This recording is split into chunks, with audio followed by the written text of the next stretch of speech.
October the 6th, 2012, and we're here today to interview A.T. Gillahon. All right. What does the AT stand for?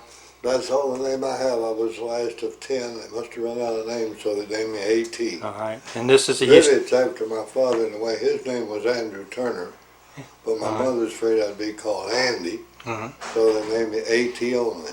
All right. And we're with the Houston County Historic Society in Near Tennessee. So your name was just A.T. Yes, sir. What year was you born? January the 17th, 1917. 1970. And where was you born at? I was born in Stewart County. The town was Cumberland City. It's just, well, you know what Cumberland City is. Yes. Was you born at home? Yes, I was.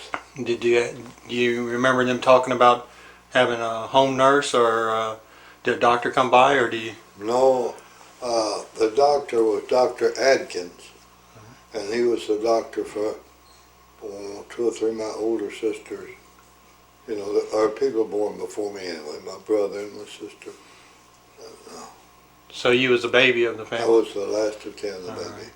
Can you name all your brothers and sisters? My oldest brother was Harvey. After him was Dillard, Samuel Dillard. And then was Elva Roosevelt, my oldest sister. And then Nancy was my next down the line. No, it was, it was Ruth. And then Nancy. And then Sally. And then Elizabeth. And John Thomas, Elizabeth, and then me. That's the whole family. Okay, and again, what was your father's name? My father's name was Andrew Turner Gillahon. All right. And do you know where he was raised at, or where he was born at? Well, he was born in Smith County in 1869. I started saying 19, it was 1869. And what was his trade? At the time, he was a farmer. So he farmed in Cumberland City? Yes, well, across the river there in Cumberland City. Do you remember the farm, or was you raised up there? Or? No, see, he moved, that was when he was younger. I was born in Cumberland City, but then we moved to Danville, Tennessee in 1918. I don't know what date, but 19. I was only 1 year old, and we moved to Danville. So what's some of your early recollections of Danville? Well, I remember I fell down.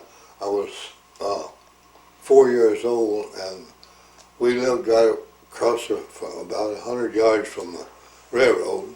There was a train stopped there, and it suddenly blew the whistle to pull out. It was stopped, and I jumped up and fell down about 8 flights of steps. Of course, that's all I remember. I don't remember getting up or nothing because I was so young. I just remember that for some reason beyond me. And then when I was 4 years old, and we moved to the hotel at Danville. It was built by Chef Outlaw in 1880. The hotel was a big brick, 16 rooms, and it was a small hotel, but it was right beside the railroad, so we got customers for the hotel from the railroad and other places. We called them drummers, most of them. They were salesmen that come to our hotel. Were they stayed in, who cooked? Well, my mother and my sisters, they cooked on a big stove. They had no electricity in the hotel, and of course no fans, and just a great big hot wood stove. So it was pretty hot in the summer. How far was the motel from the river? Oh, I will estimate a half mile. It was that far away? Yeah, it was right by the railroad, and there was a switch that went right down to the river. Okay, we'll go back to Danville. Okay, your mother, what was her name? Mary Jane. Do you know what her maiden name was? Bella, B-L-L-A-H. Okay, where was she from? She was from Smith County too, originally. She was born on the banks of the Crooked River, Caney Fork River. Do you remember her parents, your grandmother and grandfather? Well, I remember her mother real well. Her father died when I must have been, of course, we still lived in Danville, and they lived in Sadlersville, which is close to Guthrie, Kentucky. And we'd go up there on the train. My dad worked for the railroad, so we got free passes. But when I was possibly 10 or something, young, my grandfather was dead, and my grandmother, my mother's mother, lived alone. And she was quite old, in her 90s or something. Anyway, she was 12 years old when the Civil War ended. So I stayed there about 2 weeks just to keep her company because she's quite old. And she told me all about the Reconstruction. She didn't think too much about the war. It wasn't too bad for her. She didn't get, wasn't affected too much. But the Reconstruction was what was awful for her and her family. And she was telling me all about how bad it was after the war. It wasn't, of course, some people during the war was bad. But in her circumstances was during Reconstruction. Of course, she was 12 years old, so she could remember a lot of stuff, but not everything. Do you remember her full name? Yeah, Nancy. She was Nancy Durham, but I don't know her middle name. But her first name was Nancy. And she was a Durham before she married Bella. And you remember your mother's dad's name? Even though he passed away at a young age? I don't know. I can't recall her name right now, but she died. No, his dad died when he was 9. Okay. And they lived in Stewart County. So they moved back to Cumberland City. And his mother, you should know her name. His mother remarried a fellow by the name of Clemens, and they had he was a widow man. Of course, there's a while between, it didn't happen right away. And he had children, and she had children, but Dad was only 9, so when that happened, so. Do you remember where in Stewart County they lived at? Close to? No, it was just across the river from Cumberland City. So, on your dad's side, do you remember your aunts and uncles, his brothers and sisters? No, just my Uncle Sam, who lived in Cumberland City, and he was a so-called mayor. I guess it was a, And anyway, what was his last name? Was it? Yeah, it was Sam Gillahon. Okay. And he was mayor of Cumberland City at one time? Well, yeah. Yeah. I guess it's one of those things where small town appoint somebody to mayor. Do you remember him? No, I remember going to his house, but I don't remember. I remember seeing him and meeting him, but I don't remember anything to tell you about him. Except he married. He was married to a Landis, and they were prominent people, I think, in Cumberland City. They had the stores and everything. And this was your brother, this was your dad's Brother. older or younger brother? Older brother. Okay, and we went there a couple of years ago with my son, and my son went into I don't know if it was a historical building or the post office. Anyway, he went into this building, and he saw some pictures up on the wall, and he saw my dad's picture. So he grabbed it and come in the room where we were and said, "Here's a picture of Dad." Well, it wasn't. It was his brother, Samuel Gillahon.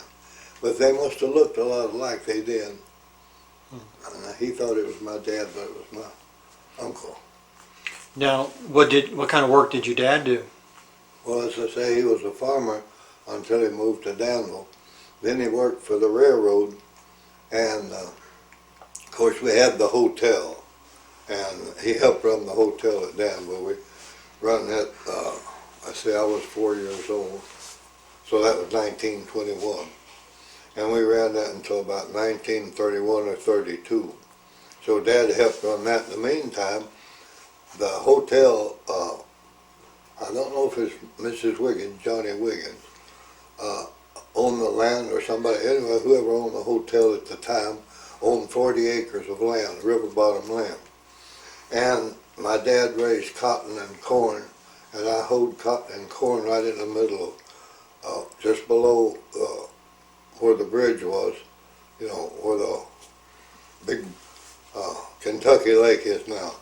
There was about, the water's about 5 floors, I'm guessing, deep over where I used to hoe cotton and corn. Yeah, it was rich, real. The water would get over it every February, and you know, the river would raise up in backwater, and it came slow, so it didn't wash, and it was real muddy, and it went out slow, and when it went out, it left sediment, so you didn't need hardly need any fertilizer on the land, because the river left the sediment that was, I guess, rotten leaves and whatever. And of course, he raised corn and cotton there and helped run the hotel. And then as a part-time job, he was a clerk for the railroad at the elevator. And when they had freight coming and going, he went there, and I don't know what a clerk does, but I guess you check on the freight, you know, coming in and going from the river boat to the railroad, and from the railroad to the river boats. And of course, a lot of it was lost, and he used to complain about the railroad companies going to go broke if they don't quit losing freight. They wouldn't notify. They come to the depot, take freight, you know, and it comes to the depot for somebody, say it's Triblet or Leatherwood or someplace out of town, and they wouldn't notify the people. And if they didn't come and get it in 30 days, they'd sell it for, you know, it's whatever. They'd sell the freight as abandoned. Oh, thanks. If I don't spell myself. So you remember the freight coming in then, don't you? Oh, yeah. Yeah. At the elevator, the packet boats, we call them, you know, the freight boats, we call them packet boats. I guess you know what that means. Anyway, they'd come to the elevator and unload, and one of the things they brought that used to thrill us kids was tons and tons of peanuts. I must have been from Alabama or something, wherever, you know. And they'd wheel them in great big bags, burlap bags. They'd wheel them from the elevator out to the platform and load them in boxcars, and they went somewhere, I don't know. But anyway, they spilled well, I wouldn't say tons of them. They spilled an awful lot of them because the burlap bags would tear from pushing them on a hand cart. And us kids used to go down there with bags and pick up all the peanuts we could eat. So did you go to school in Danville? I went to school in Danville, yes. I went to school in what they call the Masonic Lodge. They had, the Masons had a lodge upstairs, there's a 2-story building, and downstairs they used as a school and sometimes as a church. So I went to school there well, they used to have what they call a primer. They call it kindergarten now. Went through from the primer through the 4th grade. And then they moved the school, well, they consolidated McKinnon. McKinnon had about 4 or 5 students. Danville had about 20. So we were quite upset. They moved the school halfway between Danville and McKinnon. They call it where we had the meeting today. That's Fairfield School, it was called. Henry Hilmus gave the land for he owned the land there. He gave us the land for the school. But they didn't move the school that you went to where the Masonic Lodge was, and they didn't move that one, did they? The Masonic Lodge stayed there, I guess, until the flood. But they built a new school, WPA, and they didn't have running water toilet facilities, so my dad had taught me the water wedge, if you know what it is. It's not real, but it does work sometimes, I guess by accident. So they had dug 2 wells and they were dry. The WPA built the school and everything. The WPA was, well, you know what it is. Yeah. And so I water wedged and told them where to find the well. And I told them it'd be about 30 feet. Now, you may not believe this, but it's the truth. It's accident, of course, because there's no real science in water wedging. except what you do is, well, my dad taught me what to look for, where there might be water, by rock outcroppings and where an old stream may have been, from the stream that's there. And anyway, I found a place that I thought that I told them. And I had no idea that it would work. They said, how deep? I said, about 30 to 40 feet. Well, that was 32 feet they had water. Of course, and I hate to tell this because it's just a pure accident, but I enjoyed doing it. Did you use a limb off a peach tree to do Yeah, it? peach tree. One of the guys went and got it. Well, you know how you do it. You make a fork and when you bend your thumb up like that, the thing will move. You can make it move anytime you want to, but it has to be I don't know why it has to be a peach tree, but it has to be a fork. And so anyway, I got embarrassed in second year of high school when I was bragging about, finding that well, and I said I can find money. Well, the kids and the principal, Russell Tuck, they charged me to find money. So Russell Tuck was the principal, and he took a $50 and went out, and we cut our own wood we had a wooden stove to heat the school. Well, we cut our own wood out there, and of course there's chips and stuff. Well, they figured it'd be easy to hide that chips. So of course I tried to get out of it everywhere in the world, but I had opened my big mouth. So I had a kid go get me a peach tree limb, forky limb, and I went out there, and of course they're supposed to tell me within 30 feet of where it was, so I wouldn't be out there all day with the students. Well, I walked back and forth over these chips, and what they didn't realize is when chips just fall, they're all over. All right, they made the mistake when they put the $50 down and patting them down flat to hide them. Well, I walked back and forth, and I finally spotted well, of course I wasn't sure, but I could see where they patted them down. So I went over it and found it. They were amazed, And of course I wouldn't have found it if they hadn't have patted the chips down. Things like that always happen. Do you remember kids that you went to school with? I remember a lot of them. Do you remember your first grade, or you say you was in kindergarten there, or Well, they called it primer back then. do you remember the teacher? Well, the teacher was, let me see if I can get the run of this. I had so many of them. I think my first one was Lola Knight, and then her twin sister. I don't remember which one was first, but her twin sister taught the next year, Lola and Laura. And this was at Danville? Yeah, Danville. Okay. And that was in the old Masonic Hall in Danville. And let's see. How about Miss Ali? Oh, Miss Ollie Henson taught, but she taught before my time. Oh, so She was a year taught just before. I'm pretty sure that was the next two teachers. all right. And of course, let's see. Eunice Darty was a teacher, but forgive me, but I can't remember what sequence they taught. That's all right. That's all Been right. so long. Eunice Darty, Laura Knight.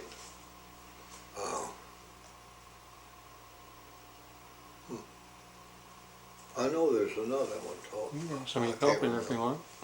Go ahead and drink up there. I mean, I'm not trying to get you dry. Pardon? I said, go ahead and drink up there. I'm not trying to get you dry. Well, name some of the kids that you went to school with. Well, there's W.H. Triplett, Earl Triplett. There was, several Cathys. I can't remember all of that names, but John L. Herbert and Philip, Gladys and Opal, Kathy. There was Will and Maud Reed West. I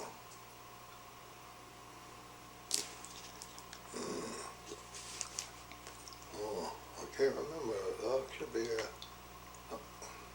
Did you go to school with any of the Outlaws Uh, or the Steels? no, but because Odessa Outlaw, I remember her. But she was older than me, so I didn't go to school with her, but I remember. The reason I remember she had one, I believe she's the one that had one blue eye and one brown eye. Odessa Outlaw. So you went to Danville until you was in the 4th grade then, right? Mm-hmm. And then you moved up to Fairfield. Fairfield, yeah, in the 5th grade. And I think the first teacher there was Mr. Brown. I forgot his first name. You said Brown? Brown. Okay. You know, like the color brown. And his wife taught there too. Yeah, that's the first time they had 2 teachers. But it's not located where the McKinnon Community Center is Oh now. no, it was, well, I guess you know where I mean, Old Hillman's farm. It was about 1.5 miles from Danville and about a little less than 1 mile from McKinnon. Henry Hillman's give the land. It was next to Sykes's farm. Milt Sykes, I think his name was. He had a farm right next to it, toward McKinnon. So how would you get to school? Walk. Walk? That's one of the way. What if it was raining or? Well, we walked anyway. You did? You had to go to school whether it rained or not. And you were living at the motel or hotel when you went to school there? So how far do you think that was from school? Well, it was about 1 mile Was it? and a Okay. half. Okay. Mile and a half from Danville to the school. So most of you and your brothers and sisters was going to school and then? Oh, in that list again, my brother John went and my sister Elizabeth both went to that school. I don't know why I couldn't think of a bunch of names. That's all right. Do you remember, was there different kids that you went to school with once you moved up to the Fairfield school? Yeah, there's some from McKinnon that I didn't know. Do you remember any of them now? No, I can't recall them. The grade schools. How long did you go to school there? I went there till I got out of the 8th grade. So I went through the 8th grade. And you say the principal there was Mr. Huff? No, Brown. Oh, the principal was Brown? Oh, okay. Do you remember any more of your teachers there, you know, like up in the 7th, 8th grade? Well, yes, Elizabeth Thompson, her name was Thompson, she taught there, and I think she married somebody named Sexton, so she went by Elizabeth Sexton, but I think she went by Thompson when I was there. Yeah, she taught there. So was this school set up where there was different classrooms, or did like? No, it was just one classroom, and well, you was there today, you know, at the end where everybody was sitting up there on the stage. There wasn't no stage back there where they had all the musical stuff. That was a room back then. And I think there was some kind of a partition between them, you know, where so the teacher had, the blackboard was on the back of the stage, and she stood up there on the blackboard to teach us, you know. And she could, Miss Thompson, no, Dr. his wife, trying to remember, Tomlinson, Dr. Tomlinson's wife, Mrs. Tomlinson. She taught at Fairfield. I think she taught before Brown, see? Because, you know, at my age I get mixed up with who when. That's right. Anyway, she taught there, and I don't know, she must have had eyes in the back of her head because she'd be writing up, you know, showing us either like English grammar or arithmetic, and she'd say, "Paul, Kathy, sit down, behave." And she's always after Paul. He had him up in front, and we swore she could see out of the back of her head because she did. I don't know if she'd turned her head, maybe reflection in her glasses or something. But anyway, she knew when Paul was out, and others too, not only Paul. But the reason I mentioned Paul, the poor guy, he got called out more than anybody. So the students had to cut the wood for the stoves? Yeah, we had go there and, well, of course, when I mentioned it before, that was at Stewart in high school first. Oh. But in Danville, we got the wood. Somebody cut the wood, but we had to carry it in. But no, let me start over. In Danville, we used coal. It was only $1.75 a ton, and the coal chute was right there about half a mile. It might not have been a half a mile, a quarter of a mile, you know, from the hotel or from the school to the, and farmers and people with a team and a wagon would volunteer to haul the coal. I guess the school bought it. They'd haul it. We had a big pot-bellied stove right in the middle of the room, and it was odd because you poured the coal in the top of the stove instead of putting it in the front door where the coal, you put it in. I don't know, it must have fell down through or something. Of course, I was quite young. I'm talking about grade school at Danville. And so we heated with coal there. But somebody had to go and start the fire, so the 8th graders, somebody in the 8th grade would go there and start the fire in the morning, you know, before the kids got there. And of course, I was only went there through the 4th, so I was too little to do much at Danville. So what would you do for lights? For what? Lights? They had kerosene, what we call them coal oil lamps. And of course, we had a lot of windows. We could see the light. But we didn't have electricity. So when you was in the upper grades, like the 7th and 8th, did you play any sports? Yeah, we played baseball and a game we called cat ball. You know what that is? No.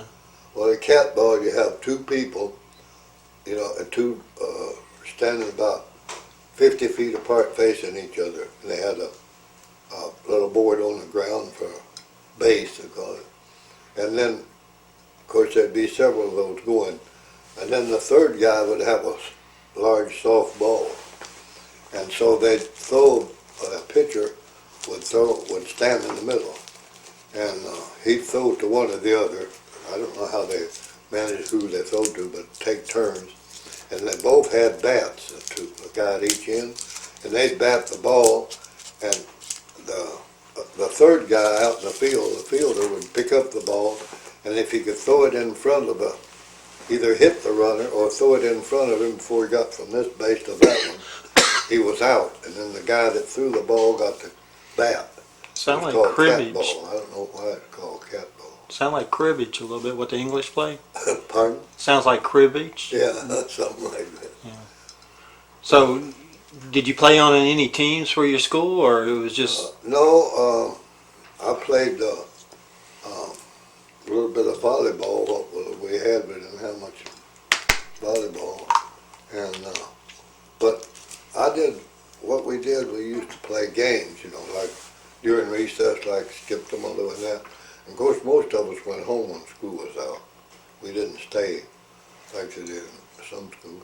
But we'd play games, skip the Maloo with the girls. And we'd play, like I say, cat ball. And then we used to, especially if we knew we was going to a fair or something later, or some kind of school meeting at Erin, we'd learn to run and jump, you know, over. We'd have something to jump over. And we'd run foot races with each other.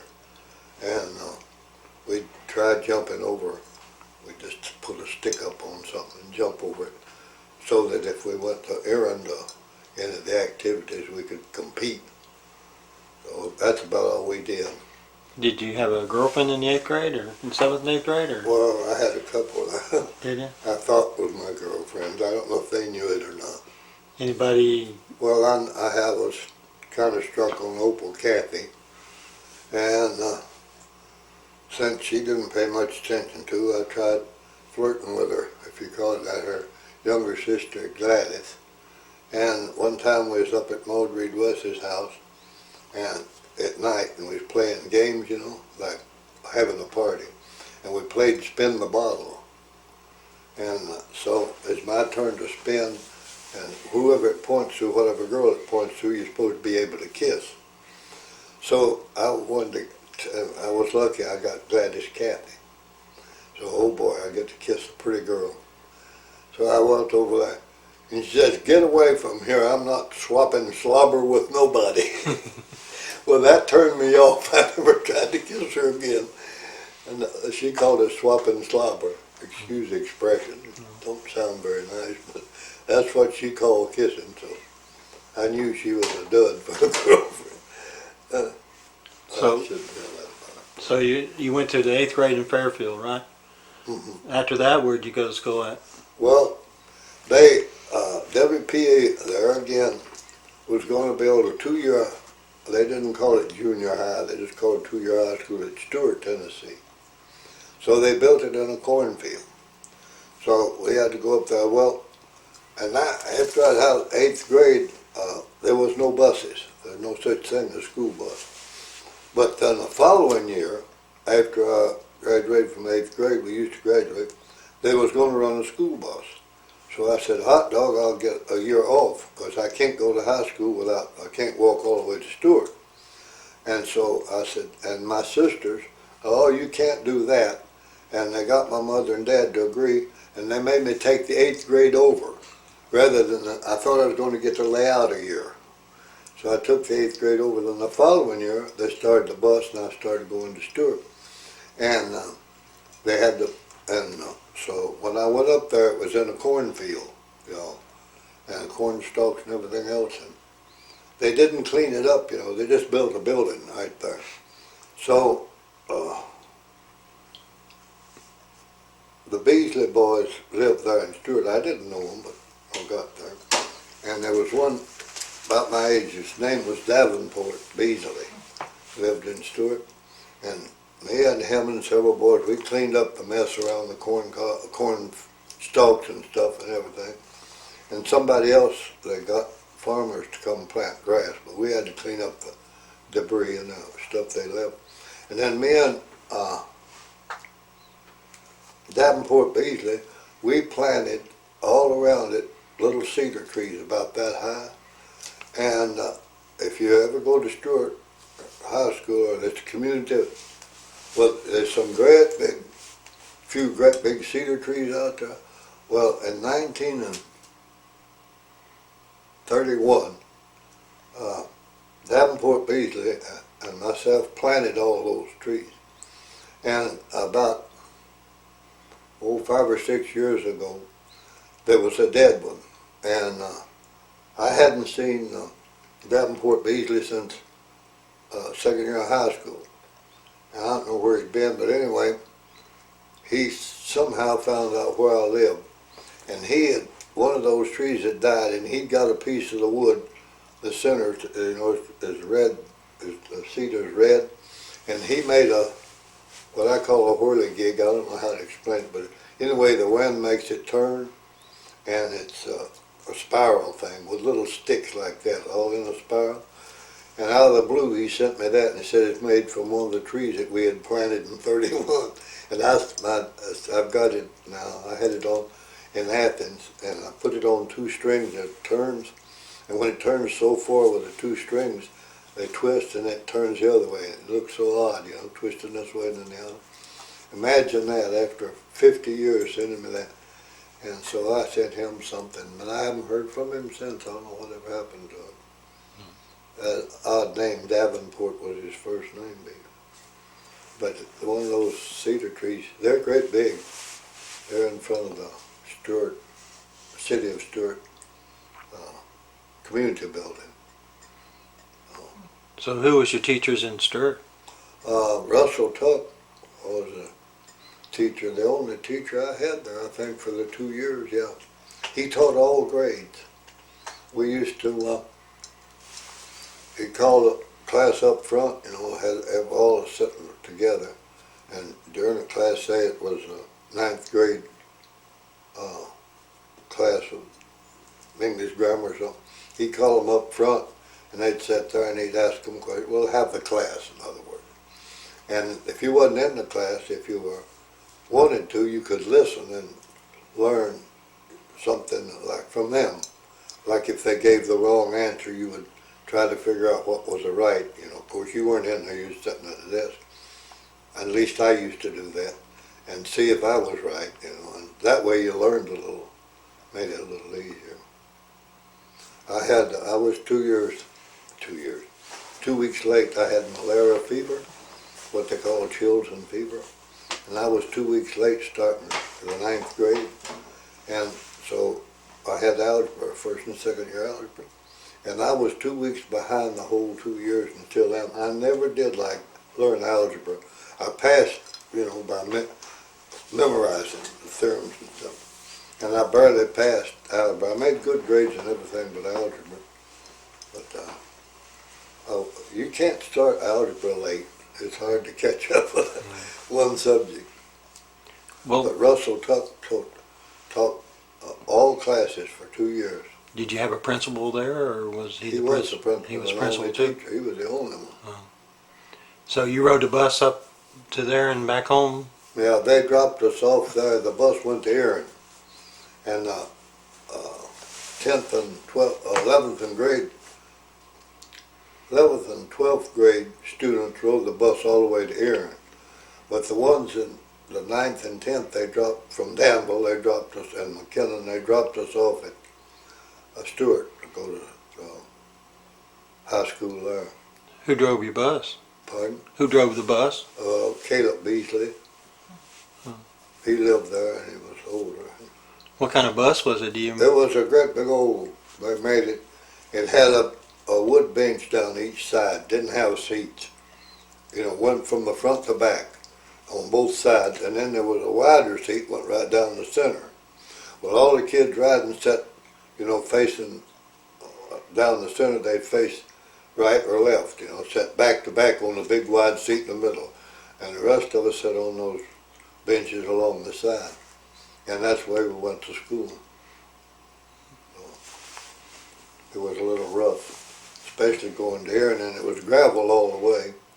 And we used to be a little bit leery going down that steep hill into here and, going through Arlington or whatever it was back then. But it was school in the gravel all the way, and it took about dropping off kids, at each place or picking them up rather. It was over an hour each way to school.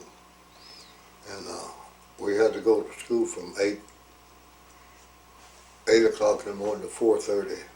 And you didn't, if you last class in high school like now, if you have a class at 2 o'clock in the evening, in the afternoon, it's their last class, you can go home. Then you stay till 4:30. And they had classes, let's say you go to English Lit, you go in there, and then you go in the study hall for half an hour, 45 minutes. So they'd have classes 45 minutes and study hall 45 minutes. And the study hall come immediately after a class. So if you're smart, when you leave a class, you get tomorrow's homework done immediately while in study hall. And of course we stayed in school all day. We couldn't go home. Where was the school at in Erin that you went to? It was up on that, I don't know where the address, but it's up on a big hill, a big old brick two-story. I got a picture of it at home. Two-story building up on top of a hill, and there were steps going up. The 88 steps? The school bus would drop us off on Main Street, I guess it was in Erin, and we had to go up all those steps to the school. They didn't drive up there. There was no road up there. If there was, I didn't see it, and the bus didn't go up there. And then the worst thing is coming out. A lot of times we'd run this. Have you ever see those steps? Mm-hmm. They're still there. Yeah, the 88 steps. Run down there and we'd hop over the 3 steps, and the further down the hill you got, so fast you're going, first thing you know, you go down with skin, knees, hands. Everybody got skin knees coming down, for going to the bus.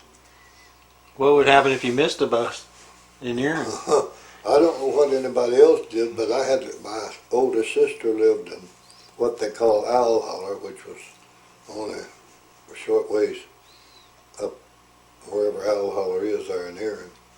And I'd go and stay all night with her. But I didn't get stuck much. I'd been in trouble at home.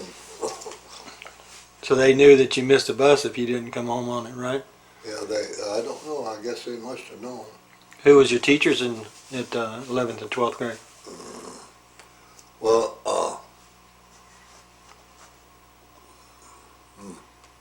I know Miss Parker was my French and English teacher.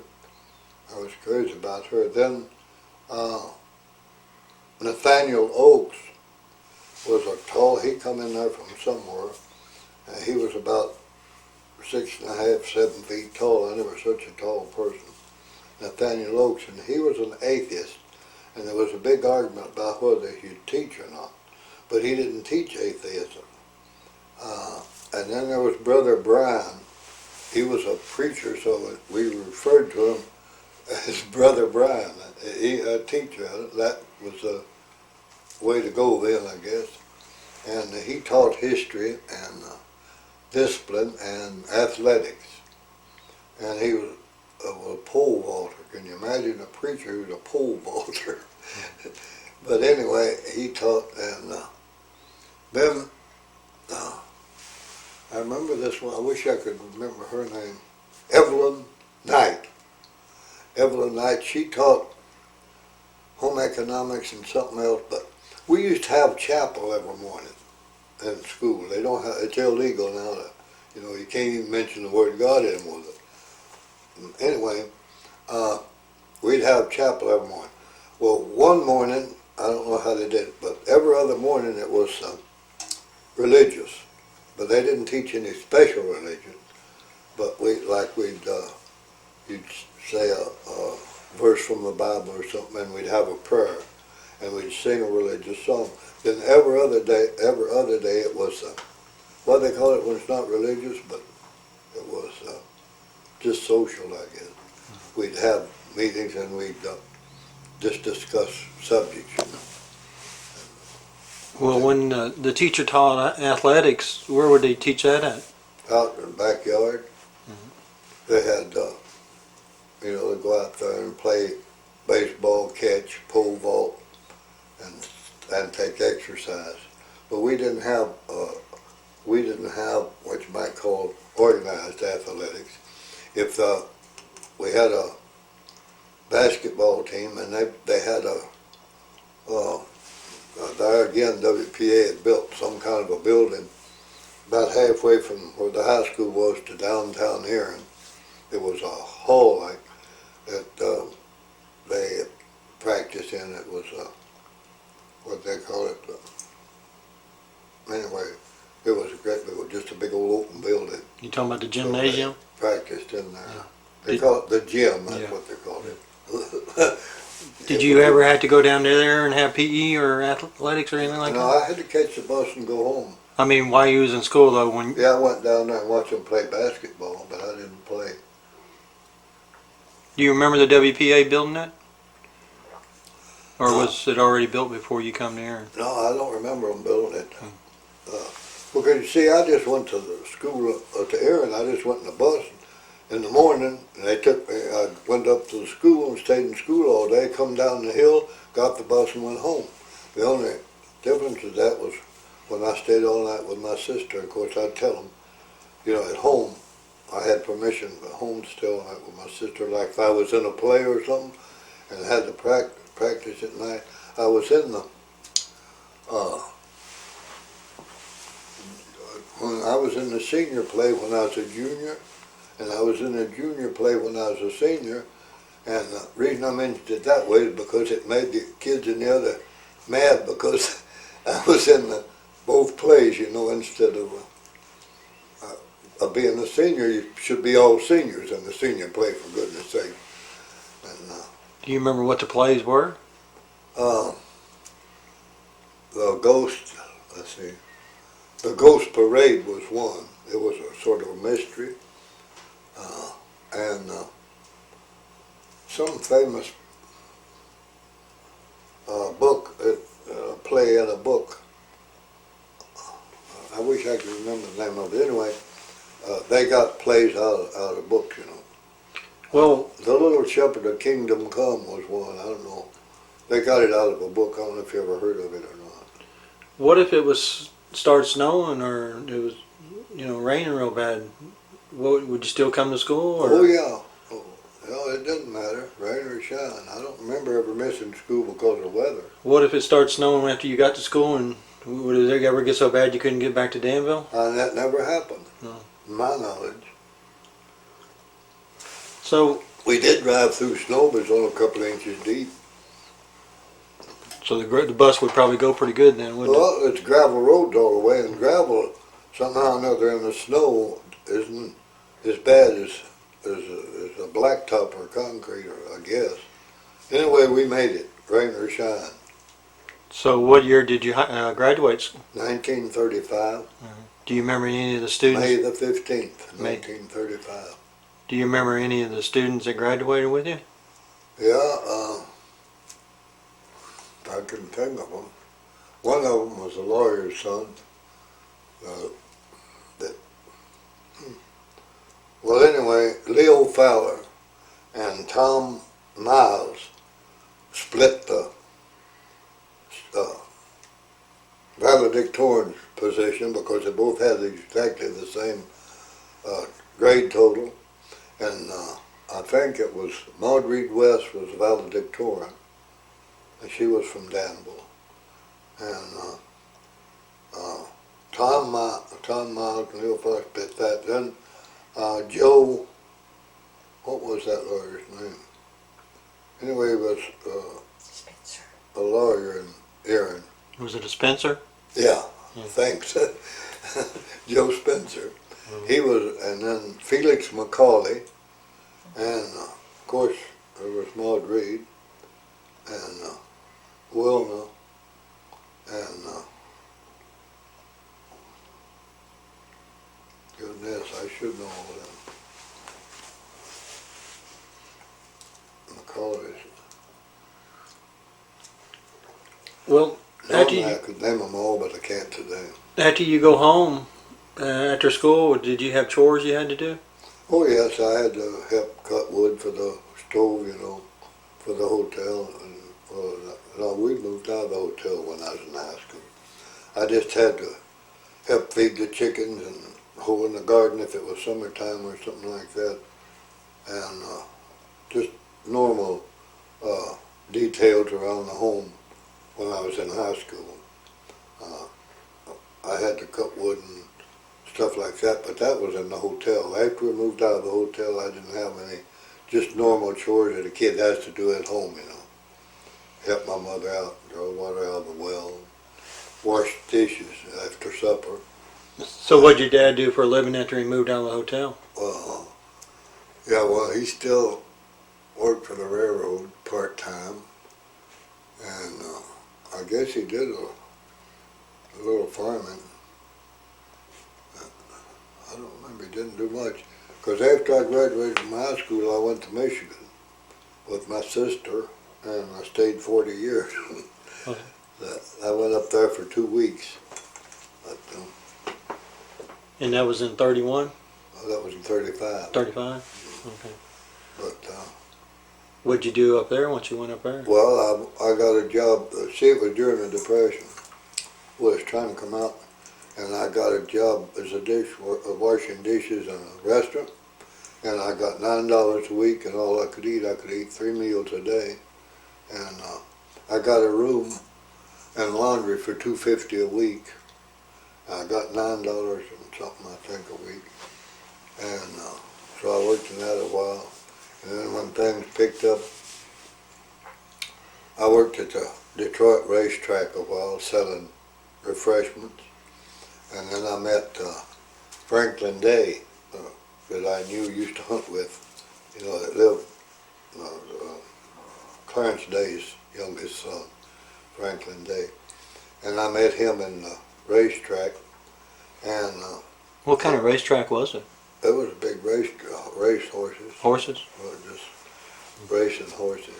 How'd you get to Michigan? Pardon? How did you get up to Michigan? I rode in a Model A rumble seat of a Model A Ford that my brother-in-law had. He And- took me up there. What was his name? Ed Eli, And which, E-L-I-G-H, he spelled it. which sister did he marry? Sally. Sally. Yeah.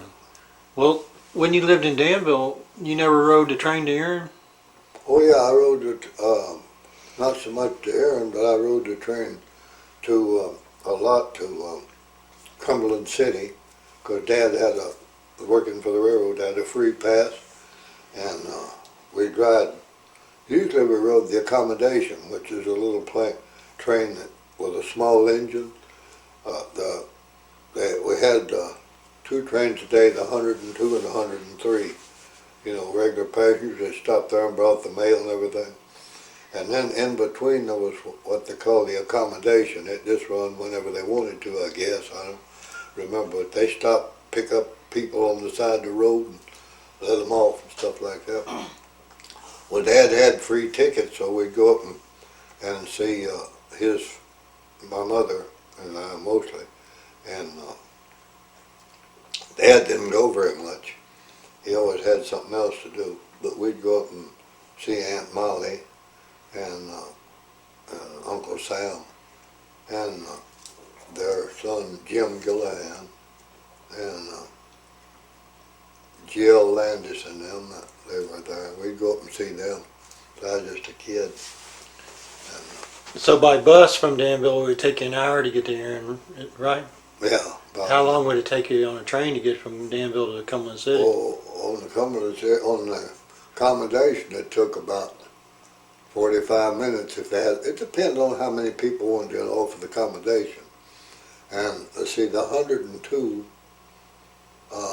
it took about 15 or 20 minutes. Didn't take long for the 102 because it just went, you know, from the depot in Danville to the depot in Cumberland City, no stops in between. And these were steam engines? Pardon? These were steam engines? Yeah. So, but anyway, Do you remember any of the railroad people, like the engineers or anything like that? no, I don't remember any of them because, you know, I was young. Just, I say I went to Michigan, but I know there was a dog that used to ride from Danville up to Erin and from Erin to Paris and back and forth on a caboose, not on the passenger train, but on the freight trains.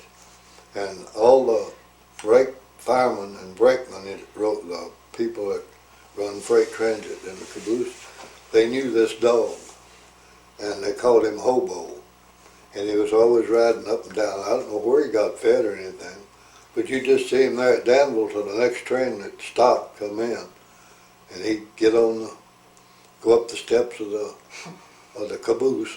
And he rode back and forth. They called him Hobo, and they didn't know better name. Well, did you ever go to like Paris on the train, or? No, I think I went over there once, because my uncle Sam, H. Carver, I can't think of his first name. Well, he wasn't an uncle, he was a cousin by marriage. He run they had, in Paris, Tennessee, they had a thing that would turn an engine around. Because, you know, the cars and things, you don't matter which end. But the engine has to face the way it's going again. And they had some kind of big equipment there. He run that. Jim Scarborough. And he was in charge of that, and they could turn an engine around, you know, to go the other way. Because, you know, that's the only way they can turn an engine around, is on this big old turntable. So he worked there. But I only went over there once. And, well, I went over there later when his son got killed. His son was in Detroit, and he drove a car to Paris, Tennessee, and he went to sleep, and he hit a railroad in the end of the railroad overpass. He hit that big concrete thing, and it killed him. And so I went to his funeral, but I didn't go to Paris much. Well, when you went to Michigan to live with your sister, did you have a girlfriend then? Yes, a girl next door. Her name was Dorothy Brownlee. Of course, she probably got a grandmother by now. And then there was another whose father was from Alabama. And her mother was... Okay, we're in Michigan right now, so you went up there and you was working at the racetrack, right? Yes, I was working at the racetrack for a while. And then I didn't work there too long. And as things picked up, I got a job at Hudson Motors, a Hudson Motor Car Company. Mm-hmm. And I worked there for 2 or 3 years. Then I had a cousin, Jim Gillahon, was a blacksmith for Fruhoff Trailer, and so I went over there and worked for Fruhoff Trailer because it paid about 20 cents an hour more. So I quit Hudson's motor and went over there and worked there a while. And then I found out there was an opening at Chrysler's, and it paid even better, a little bit more. So I went there and worked there for a while, and so then. What'd you do there? Pardon? What did you do at these places? I sealed oh Lord, I can't talk. Windshield moldings, you know, they fit around to keep the water out of the windshield. Well, I put dum-dum, they call it, some kind of stuff in there, and they put that on and seal the windshields so rain couldn't go in them. While you were up there, did you ever come home? Oh, once in a while. How would you get here? I usually come by car. One time I come in Essex. Did you ever hear about Essex? Mm-hmm. It took us 14 hours in that thing to drive from Detroit to Danville. No, Erin, because my mother lived near, and I stopped in Erin. So when you would come back to this area, had it changed any from? Oh yeah. Well, Danville, I didn't even know it. Hardly it changed so bad. How did it change? Well, I don't know. People moved out, one thing and another, and they changed the railroad depot. The railroad bridge across the river and things like that. So you remember when they changed the bridge? I wasn't here. I remember when they did, but I wasn't here. I was in Michigan. You know. So the old bridge that you remember first was steel, right? Oh yeah. And then they built the wooden trestle bridge across there to. No, what they did was when they built. They had an old wooden trestle before my time. Uh-huh. Well, they tore that down and built a steel bridge. Well, the bridge I'm talking about, they built a new bridge while the train still used the old one right over it. They replaced it piece by piece, and sometimes they'd stop the trains, maybe for 4 or 5 minutes. But I don't know. They knew when the trains were coming, so they planned everything so the trains could keep going across the bridge while they completely rebuilt the bridge. Even new piers and everything. That's when the sand hogs came down from the East Coast, and was working, filled our hotel and everything. And they built that bridge right over the old one. That was long before moved the bridge and the floods come. That was a long time ago. That was during the Depression. They were smart. The railroad rebuilt it during the Depression because the labor was cheap and you could get a lot of it, and material was cheaper. So I don't know. They built it a lot cheaper than they would during good times. Well, when your dad and y'all lived in the motel or the hotel and you run it, did it ever stay real busy, or did it ever fill up all the time, or? Well, not too often. We'd have something. Well, one time there was a train wreck, passenger train. Well, it wasn't actually a wreck. What happened? It was pulling out, and the front small wheels, in front of the drivers. I was going to say what they were, and it slipped my mind. Anyway, they jumped the track, and so they had to send to Paris. It took hours to send to Paris to get a record because they couldn't, you can't lift a train engine without special equipment. But anyway, they unloaded all the passengers. The railroad rented the hotel for the passengers because they were responsible. And so that we filled it up. And they filled one room that my brother was making home brew, trying to make a living because, and he made home brew. Well, one little old room was so small that we never rented it out. Well, he hid his beer. He didn't make his beer in there, but he hid it in the big old dresser drawer that had a little tiny room with a single bed and one dresser. Well, he put about 12 bottles of beer in there, hid it in there. Of course, it's warm in there. So that night, the wreck, we filled it, and we filled that room. And the guy come, And he opened that drawer, and of course he turned over something, and it being warm, it started blowing the caps. So he took, and of course back then we didn't have running water. I had a pitcher and bowl, and on a dresser in each room. Well, he grabbed the pitcher, threw the water out, and started catching that foam and brew, because you couldn't drink it. It all foamed till it settled. And we went up there to see him. He's sitting in the middle of the floor, loaded with beer and wet. And so my brother lost all his beer that way. And then the lady that come off the train with her son, she rented the biggest room up there. She was well-to-do, and she stayed with us 3 years. 3 years? Her and her son, and they dressed up her son for dinner. He had to wear a suit for dinner, at the hotel. And of course, we wasn't like a restaurant. We served 3 meals a day, and that was it. You come for breakfast, lunch, and dinner. You couldn't just come in and order. And you sat down and fed them family style. Well, anyway, one day she come in, and of course my mother couldn't turn anybody. It was a public hotel. So one nasty old guy come in from somewhere, dirty overalls and everything, and he wanted dinner. Well, she couldn't turn him down because it's a public hotel, Well, it just accident, he sat down by this real stuffy lady that was always dressed up. And so for some reason or another, she was cutting her meat or something, trying to ignore him, And finally, he pulled out a big old long-bladed knife and wiped it on his dirty overalls, it black with tobacco juice, and cut his meat. And he said, "Here, honey," he says, "you can use my knife. It's better than those old table knives to cut your meat." Well, she looked at him, and she didn't say a word. She slowly got up, took a deep breath, and marched right out of the dining room. Do you remember her name? No, I don't remember her name. But she stayed with us 3 years. You'd think I'd never remember her name.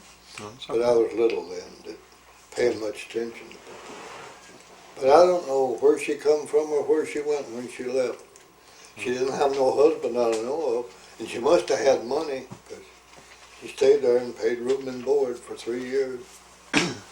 Did anybody famous come there while y'all run the hotel? Not that I know of. There's a few doctors and people like that come, but I don't know of anybody famous that come there.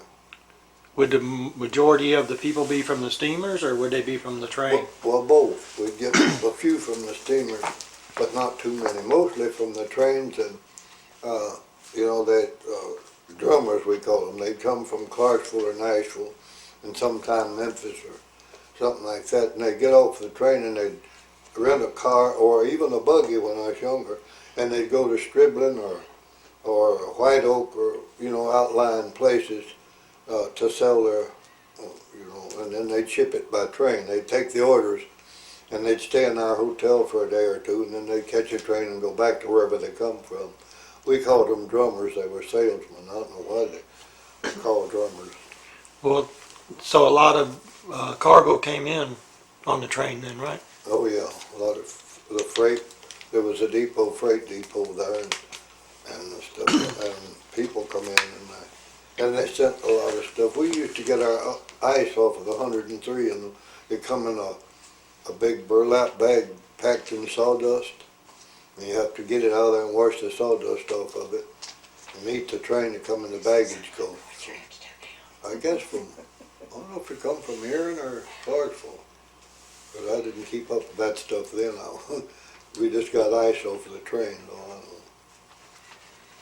Well, what was one of the main businesses of Danville at that time? I mean, well, there was 2 grocery stores, and and of course they sold medicine, hardware, clothes, bananas.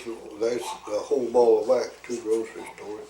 Well, the one that burned down, there was 3 at one time. That one that they called Outlaw Gamble and Steel, and then Mr. Meeks was the clerk. Anyway, it burned down, and others were farmers, and we did a lot of muscle. You remember that Mr. Cherry that had muscle hook? Well, I made my own. I made 400 of those things. Took me all winter. I had about 300 feet of wire, and I cut the wire and make the mussel hooks, and then put them on a braille. And I did musseling for about 2 summers, just caught mussel shells. And a good mussler would catch a ton a week, half a ton to a ton. And me, it took me 2 or 3 weeks to catch a ton, you know, because I didn't have no motorboat to go up the river to. But I'd catch those. You know. Who would cook them for you? I did it myself. Well, my dad had held a mussel camp before me, but he quit, and he did a little mussling. So I took over his mussel camp, and I'd bring them in. I'd cook them out and sort them, and the mussel boats would come every 2 weeks, you know, during the season. They'd carry, most of the time they had just one barge that carried 30 tons of mussel shells, and they'd take them to Paducah where they made buttons, you know, pearl buttons. And so I did that for 2 years. What about the pearls that you would find in the shell? Well, I found what I call slugs, and I got $8 an ounce for them, and they're all kinds of shapes. My dad found a bronze one, and they offered him $80 for it. It was small, and it was bronze, and it had one flat, little tiny flat side. And so it wasn't perfect, but you put that down in the ring. And so he thought if it was worth $80 to that shellboat man, it was worth a lot more, because they're not about to offer you. So he gave it to my sister Ruth, and she had it put in her ring. I don't know whatever become of it. But anyway, I sold, in the 2 years, I sold probably 3 ounces of slugs, I called them. They were imperfect pearls. Some of them looked like a teardrop, and to me, I would think they're more valuable than a round one. But anyway, we got $8 an ounce. But we'd have a little bottle of water in it. You'd take a little slug out of it, you know, and you couldn't turn it loose. It's sticky, you know, from the mussel. And you put your finger down in that water and let it sink in there. And then when you bought them, they drain the water off and they buy them by the ounce. And I was in Chattanooga years later, and I saw them selling those freshwater pearls, they called them. And they were nice. But we did all kinds of things, you know. The elevator, freight elevator, like some people call it a grain elevator, I don't know why. Has nothing to do with grain, it's a freight elevator. And a lot of people work there, you know, loading freight, and like I said about the peanuts, and all kinds of freight, lumber and all that. And so the people worked on the river and worked for the railroad, and a coal chute down there. And Bill Bartlett's a guy, I don't know, you heard you were at the meeting, you heard talking about him. And he was crippled, but this Newhouse guy fixed him a car that he could drive. Well, he, you know, run the coal chute too. And if the boats come up there and a train load of coal would come down, they'd dump it down in the bottom of the car would go down, they dump it down, they shoot, and then they'd take it. They had an elevator, what do you call it, like a big belt. Conveyor. Conveyor, yeah. Thanks. They'd run it up in a big bin, and the boats would come under there, and they'd open the door and let it pull the coal down into the barges, you know, the boats. And he'd sell, coal was $1.75 a ton at the coal chute, or $3 a ton delivered. So coal was pretty cheap, so we used coal in our hotel for heat. Well, how did the freight elevator work? Because it was different levels. Well, the first floor, there's a picture you see, the first 3 floors don't have any walls, you know, just floors. And then the top one is enclosed, and above that is 2 little buildings and little things, and they were the diesel engine in there to run the elevators. Well, the elevators went all the way to the bottom floor. So wherever the river, and then each floor on the side next to the river had a big platform about 10 feet wide and real heavy, and they could let that down on chains at different levels, you know. The floors were about 10 feet apart, you know, and there was 3 of them that were open next to the river. Well, wherever the river, the river was, that's where they'd load the freight off and on. And if it was in between floors, they had these platforms that would go up and down, that they could load the freight and carry it on.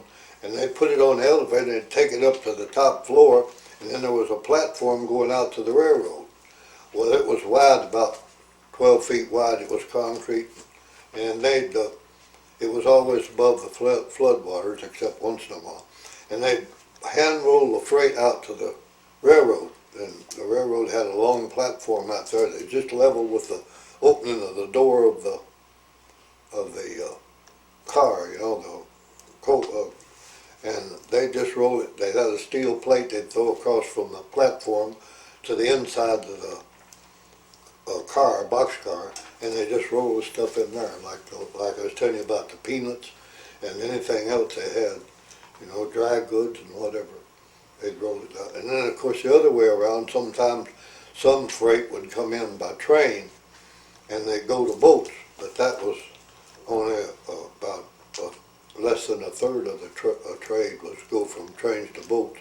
Most of it went from boats to trains. Did you ever see any freight come in on a boat that it rained that night and the river got up and you lost freight? No, if the river was too high, they just didn't unload, I guess. But sometimes they'd have freight there on the floor, and they didn't know who it belonged to, or lost something, or maybe the people didn't come. And once in a while, the water would get over. They lost a little freight that way. And then they had unclaimed freight. They tried to sell it sight unseen. They'd try to cover up so they wouldn't know what was in the box, because, when freight is shipped, it's usually a box. Back then, it was all mostly wood instead of cardboard. And they would sell it, and my dad warned them that one of these days the railroads are going to go broke if they don't quit losing freight. And anyway, I know White Settle, he was one of the workers there, and he bought a big crate sight unseen, paid $2 for it, and he opened it up, and he had 24, pardon the expression, you know what a polypod is, a little chamber. He got 24 of them. He got a long pole, and they got a handle, and he put a whole bunch of them, about 12 of them on his pole, and come through Danville, carrying them on his shoulder. He was stuck with all those. It's just a thought of something that's funny. Did you ever buy any freight? Pardon? Did you buy any freight? Oh, no. No. I was too young. Oh. I didn't buy any freight. My dad didn't. A lot of people did. Man, they said did the same thing with the depot, up Railroad Depot. They left freight there, unclaimed freight. I heard you mention the Showboats. Oh yeah, well the Majestic and the Cotton Blossom used to come there every summer, and they'd stop on the way. They'd be coming up the river, and they'd stop at Danville and stay 3 nights and have a show. It's all stage shows, And in between, they'd have usually a 3-act, and they'd have a comedy skit between the acts, so they'd change costumes or something. Well, they would, when they come around White Oak Island, which was about 2 miles below Danville, they would, I don't remember what Majestic played, but you could know which showboat it was by what they played. They had steam calipers or calliopes, I don't know how you pronounce that. It's a steam organ or piano. I guess it's calliope or something. But anyway, they'd play the Cotton Blossom always played Little Brown Jug when they come around White Oak Island. Well, that was almost 2 miles, but you could hear it, And boy, when that went on, everything stopped for miles around. Farmers would take their mules in the barn, and unhook, and people would come out, of their houses and listen to that. And by the time it landed Danville, about an hour and a half later, they'd be 50 to 75, sometimes 100 people there, And then of course they played tune, but they couldn't play that calliope that loud. It bust your eardrum. And they had a great big platform thing that was about 30 feet long, about 2 feet wide. They had equipment to swing that so you could go from the bank out to the showboat, get that ready. Then they'd come out on the deck there and then have a little comedy skit, as an ad to get people to come. and there's $1 a ticket. Man, that was high then. And I think kids were a quarter, and they had stage shows. And I went down there one time. One of them stopped, early in the day, and it was a Majestic, I think, and there was a pile of cross ties there on the bank, and I went down there, and we used to sell them flowers and vegetables, for the staff, so I took flowers down there hoping to sell enough to get a ticket, and of course for me it's 50 cents, it's young folk. And then there was some girl sitting on the pile of cross ties, so I said hi to her, and she looked at me and said hi, and I says, "Are you going to the show tonight?" She said, "I guess I am, I'm in it." I said, "What do you mean you're in it?" She says, "I'm part of the staff on that." I says, "What do you do?" She says, "You come into the show?" And I said, "I hope so." And she said, "Well, you'll see what I do." And she only looked about 14 or younger, and more like 12. Anyway, I offered her the flowers, Well, she refused. She says, "No thanks." And I said, "Well, I'll throw them in the river." Well, that broke her heart, so she took them. Well, she invited me to go aboard, and meet her mother and father. So I went aboard and met her father, and that's the first time I was ever offered coffee. I was just a kid, coffee in the dawn by the parents.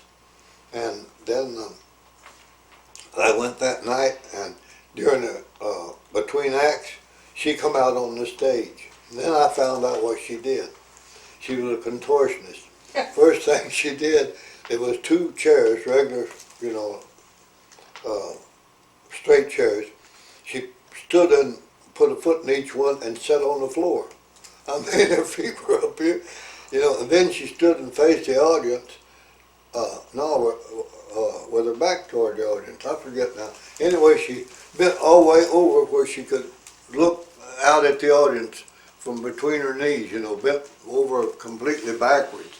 She must not have had any bones, just all, I don't know, well, you know what a contortionist is, and she did all kinds of things like that. And later she promised to write, and she never did write, and I never did see her again. From then on, every time a showboat come, I went down to see if she's there, and never saw her again. I don't know whatever happened. I saw her that time. How big were these showboats? Oh, I know they'd hold, the Cotton Blossom would hold possibly 150, and the Majestic would hold about 75 or 80, seats. Were these paddle boats? Well, in the back. Yeah. Yeah. So when they'd have the show, you would go on board and watch the show, is what it was? Yeah, well, they had this big platform, like I was telling you about, they swung out on the front deck. And you went in, you bought your ticket, and you went in there, and it was just like walking into any other theater, Of course, all the living quarters and stuff was upstairs, and the stage was in the back of it. And it was just a great big, like a theater. You walk in there just like walking in, well, smaller, not as wide. But it's long. And they'd stay for 3 days? But usually about 3 days. And then they'd go up the river in about 4 or 5 weeks. I don't remember now how long, but it'd be quite a while. Because they'd go all the way up Alabama and all the way up to Knoxville, And then they'd come back, so that'd be about probably 6 weeks or longer. And they'd come back and they'd stop again. And usually on the way back they'd have a different show. And usually on the way back, for some reason, they only stayed 2 nights. Well, did other boats come in? Oh yeah, there's a lot of packet boats come in. The Tennessee Belle, the Paducah, the Kentucky. Oh, there was about 6 of them packet boats. And these were And steamer? then excursion boats, usually 2 of them would come in every summer. Well, they'd come from Knoxville or some place. And they're usually school teachers, because that's the only people that has the summer off, And they'd be maybe 50 or 60, they call them excursion boats, just a trip, They usually lasted 2 or 3 weeks. And they'd get off and come uptown, and we'd sell them flowers and stuff like that. And they'd ask us foolish questions, to get us to talk, like the Southern. And why somebody from Knoxville would want to hear a southern accent's beyond me, and that's what. And some of them come from Cincinnati though, and all over. But anyway, they'd say, does a brown cow give chocolate milk? You know, thank you, but just the sales talk. And when told them they'd see a pig out, you know, and what's that? We tell them pig. That's where you get ham. Ham? Oh, you eat that nasty thing? You know, they knew better. They liked to kid us kids, you know. And then they'd usually give us a nickel or a dime, and we thought we were rich. When they come up to the bridge, the railroad bridge there, would they be able to get underneath it, or would they have to No, raise? they didn't get it. They parked between the elevator and the coal chute. You see, and sometimes if nobody else was there, they'd park at the elevator. And they'd have a platform to get off, and then they'd walk up to town from they'd walk up to Danville to see. But when they went on up the river, though, could they go underneath the bridge, or did it have to open up to? Was it a drawbridge? The railroad? Yeah, it was a drawbridge. When I first lived there, they had a section that turned. You know, it was on a big platform, and it turned so they go on either side of it. Well, later on, they built towers so that one whole section went up, and they went under it. And all the boats went under it, because only small boats could go under the bridge, you know, without raising the span. So they had a railroad man working the drawbridge. Oh yeah, he stayed on there. Mr. Clark run it most of the time, and you know, there was an office or a room there, and he stayed in that. And whenever a boat would come, they'd and he'd raise the bridge and let them go under both ways, you know. Did you ever go across the river? Me? Yeah. A lot of times. Did you walk the railroad bridge? Yeah, I walked the railroad. I got caught once with a train. I only got caught once with a train, you know, coming out in the middle of the bridge. So I got into the ties, and then, you know, the thing that the bridge was made out of, you could step down in there and hang on the bridge. And the train's passing you about 4 feet away, so it's kind of scary. But I was used to trains, you know, because I lived right by the track all my life. So it didn't bother me that much. But you sure don't want to get after the end of the bridge over in Benton County. It's a swamp there for about a half a mile, quarter of a mile. And that's just a trestle. There's nothing there. And there's no way you can get off of that. So if you get caught on that trestle, I guess you're gone. I don't know. Unless you want to jump 30 feet down. They didn't have no bridge work on the trestle after they got across the river. It was just a wood trestle. What would you cross the bridge for? Pardon? Why would you go across the bridge? Oh, just to go over to Benton County to cut cane. The cane, you know, some people say bamboo. It's not bamboo, it's cane. We cut cane over there and sell the bundles, you know, 50, was it 50? No, 25 canes, about 8 or 10 feet long. And they shipped them somewhere. I make the cane bottom chairs, I guess.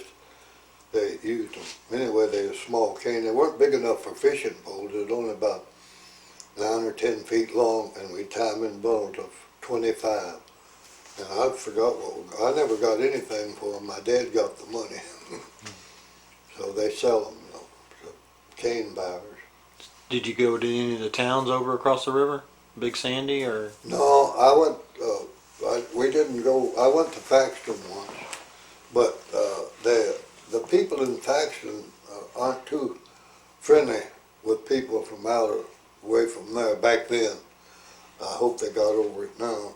And even on the trains, they'd throw rocks at black people if they see them, you know, and they weren't friendly with whites either. So they weren't particular who they didn't like, just anybody from out. So I stayed away from Faxton. But Big Sandy was friendly. We moved there for a while. We run the hotel in Big Sandy for about 2 years. Oh, you did? Yeah. Well, I was over there yesterday, and in the restaurant they had a picture of the old hotel that's gone, the big old wooden hotel that we had. Of course, it's been gone for years. And they let me borrow it and go next door. And my son-in-law took it next door to the library, and for 25 cents they made me nice big copy of the hotel. So I got a picture of that, the only one I got. Well, there was other way. Didn't they have a ferry down there, or? Oh yeah, we rode the ferry across. And my son-in-law was shocked.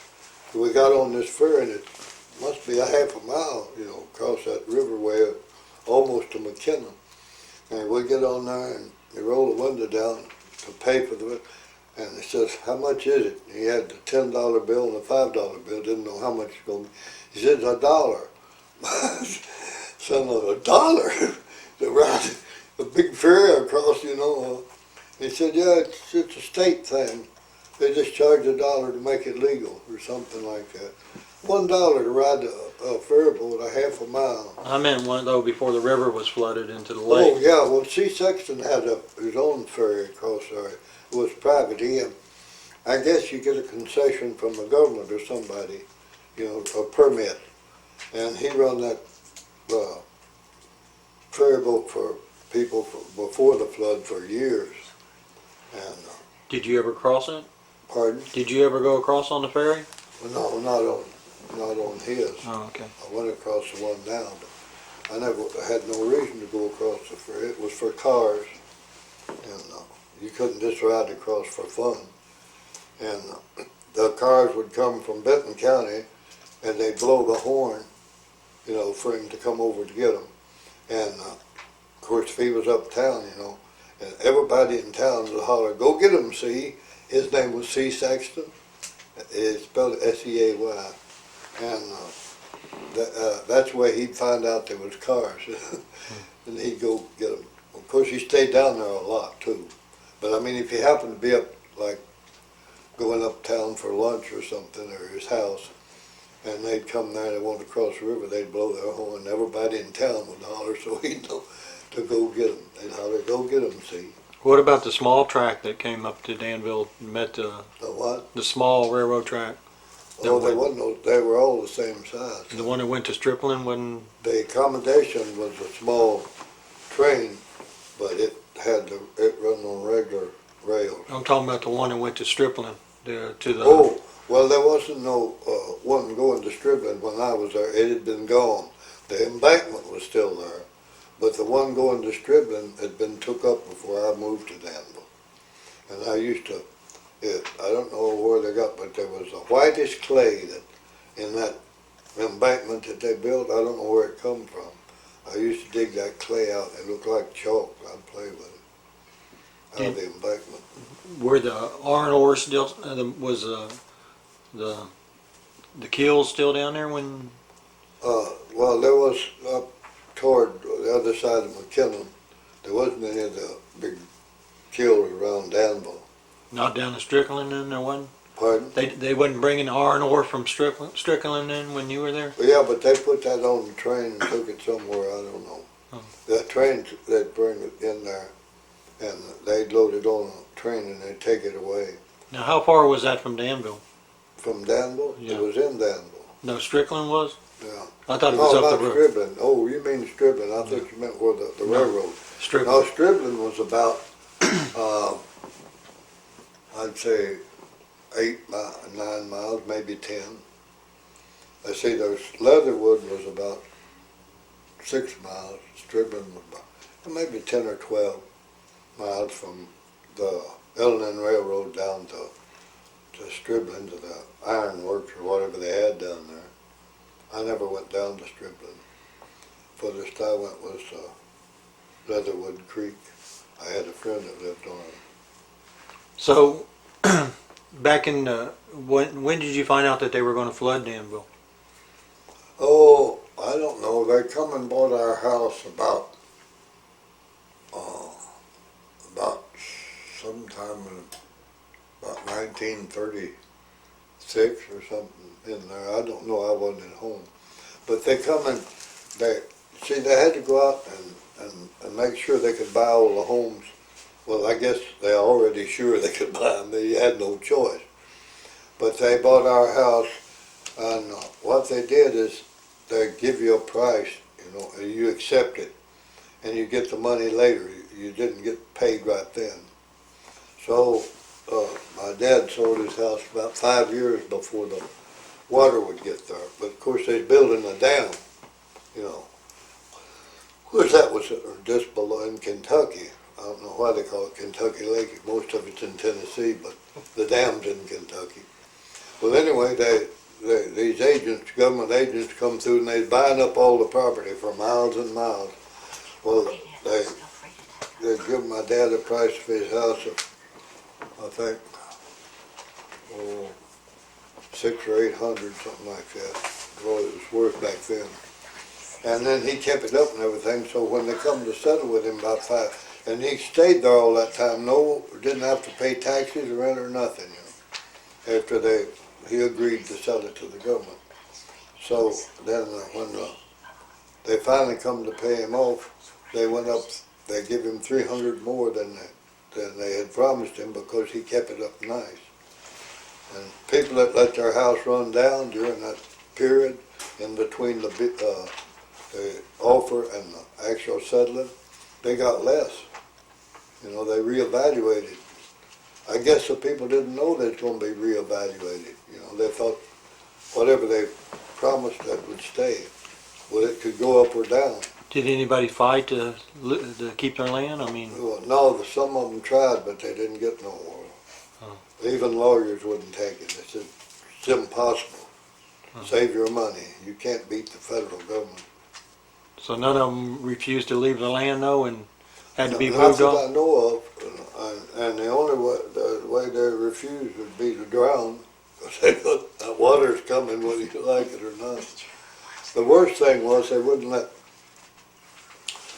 let people own water frontage for, you know, let's say you had 80 acres and they was going to take 20 of it. Well, they took the whole 80, you know. Yeah. They wouldn't just take 20 and let you have frontage. You know, they just, whatever property if they had to buy your property because some of the floodwaters were going to hit it, they bought all that you owned that touched the water. Now you could own, if you own 40 acres, 50 or 100 yards back or whatever, I don't know what the measurement was, but so far back, then you could keep that. You know, you didn't have to sell it. But if the water was going to touch it or within so many feet of touch it, you had no choice. You sold it. Or they'd take it. They'd condemn it. They'd pay you something, but they'd condemn it. And, Did they know where the flood waters were going to go to? Yeah. They did? And they cleaned everything for, 200 miles, I guess. They didn't leave a stick of wood, a fence post, or a bale of wire, or nothing. We're gonna have to go. Okay. I enjoyed listening to you.